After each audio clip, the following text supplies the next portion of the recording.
ముందుగా చిన్నవారైనప్పటికీ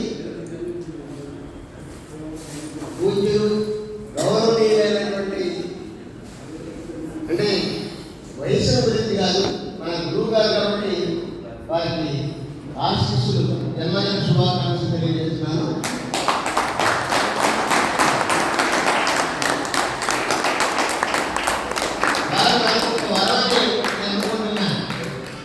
ఎందువల్లంటే మన ఆరోగ్య ప్రదాత మనకి చక్కని విద్య నేర్పుతున్నటువంటి చలపతిరావు గారు నిండు 100 ఏళ్ళు హాయిగా ఇలాగే ప్రతిరోజు యోగా నేర్పుతూ ఇంకా మనకి అందరికీ ఆరోగ్యాన్ని ప్రసాదిస్తారని అలా ఉండాలని భగవంతుని ప్రార్థిస్తున్నాను. మీరు అసాధారణమైనటువంటి వ్యక్తి. మరి ఎలా ఆ యోగా అర్థంలో నాకు తెలియదు, కానీ వారు మెలకువ అంటే పతంజలి యోగాల నుంచి మెలకువ తెలుసుకొని వాటిని ఎక్స్టెండ్ చేసుకుంటూ ఆయన ఒక యోగాలో దానికి ఒక ఆశ్రమంలో ఎక్స్టెన్షన్ ఆయన సొంతగా వాటిని క్రియేట్ చేసుకుంటూ మన యోగా నేర్పుతూ మన ఆరోగ్యాన్ని పరిరక్షిస్తున్నారు. నేనైతే చాలా ఆరోగ్యవంతంగా ఉన్నాను. దానికి కారణం మన గురువు గారికి నేను సగర్వంగా చెప్పుకున్నాను.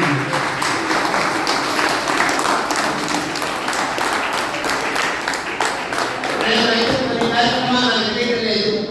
నేను 7 వెళ్ళిపోతున్నాను.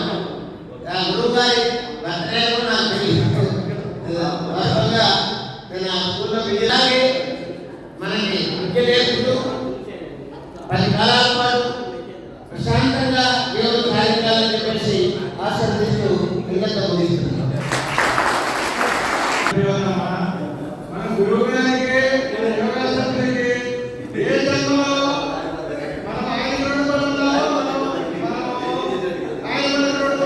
లేదు కానీ జన్మ అనుబంధం అంటే మనకి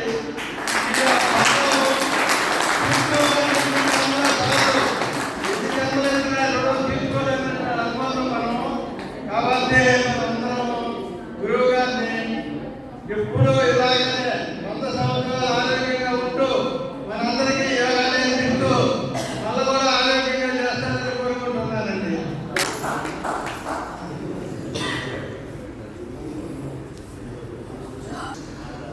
అందరికీ శుభోదయం, అందరికీ నమస్కారం. ఈరోజు మంచి రోజు, ప్రసన్నమైన రోజు, మనం గుర్తుపెట్టుకునేటువంటి రోజు. నవంబర్ నెల అంటేనే గొప్ప మార్పులు జన్మించినటువంటి రోజు. మరి సారు ఈ నెలలో పుట్టడం మన అదృష్టం. గాంధీ గారు ఒకసారి చెప్పారు, ఇది నన్యాయతో కూర్చున్నాయి, సంస్కృతితో కూర్చున్నాయా, చరిత్రతో కూర్చున్నాయి. అంటే డబ్బు పోతే ఏం పడలేదు, ఆరోగ్యం పోతే పక్కపోయింది, సేవం పోతే మహమ్మది. అసలు మన యొక్క మొత్తం ఎయిమ్ ఏంటంటే మంచి పౌరులుగా మంచిగా ఉండడానికి.